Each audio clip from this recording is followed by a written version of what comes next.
Hello guys, ngayon ay i-unbox natin itong pinadala sa atin ng FlyDigi PH. Ito nga pala guys ang FlyDigi Fingersleeve P1 and P1 Lite at ang pinaka-solid na magnetic cooler na FlyDigi B6X. Unahin na natin itong Fingersleeve P1 Lite.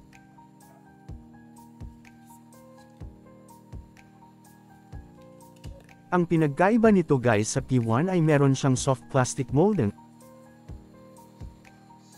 At ang lamang lang naman itong Fingersleeve P1 ay meron siyang carry box. Maganda siya guys para hindi madaling mawala yung mga fingersleeve nyo. Ayan guys, dito na tayo sa FlyDigi B6X Magnetic Cooling Fan. Maganda ito guys para sa mga gamer na babad kung maglaro. Para iwas overheat at FPS drop, dapat meron ka nitong FlyDigi B6X.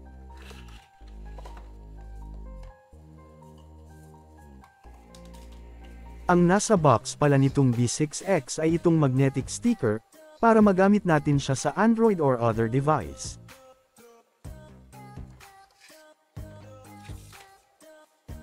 Manual.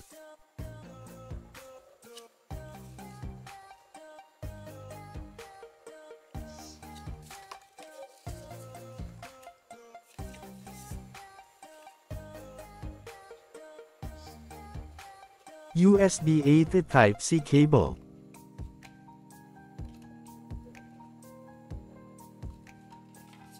At syempre itong cooling fan.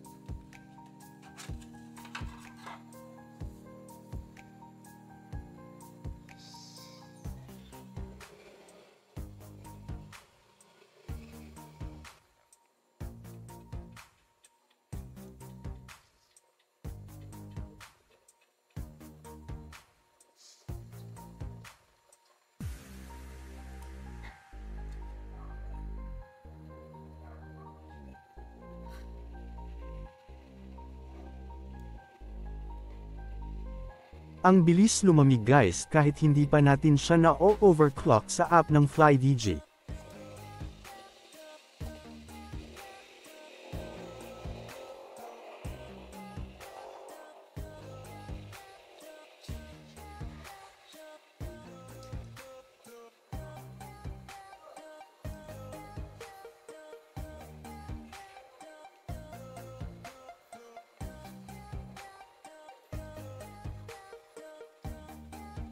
Test natin itong magnet niya kung madali ba mahulog ang mga iPhone nyo.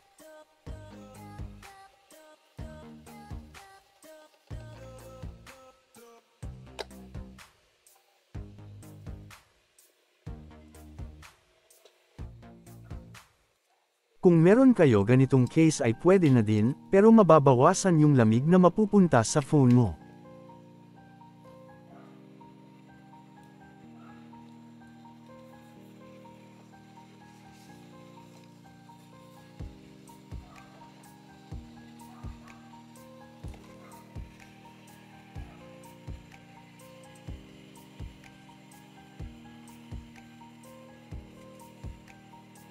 Para ma-unlock na natin ang tunay na potential nitong FlyDigi B6X ay i-download na natin itong FlyDigi Game Center.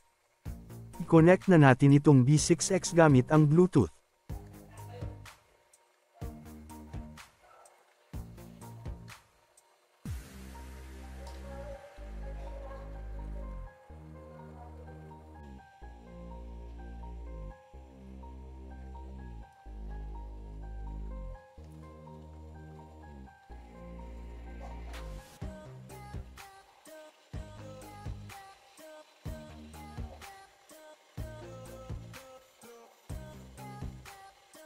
Ngayon ay palitan lang natin itong smart control ng fixed power at ilagay siya sa max settings.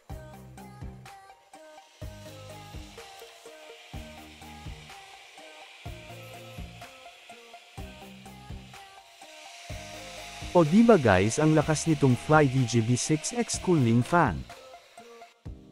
Dito naman tayo sa RGB light settings, so meron siya guys na 4 lighting mode option.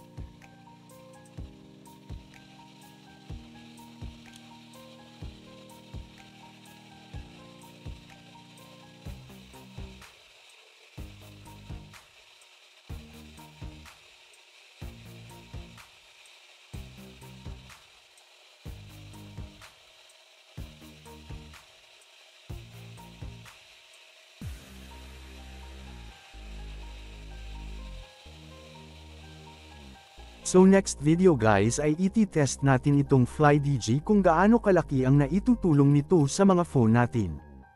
So ayun lang guys, sa mga gustong bumili nitong FlyDigi products ay ilalagay ko sa comment section yung mga official shop link nila.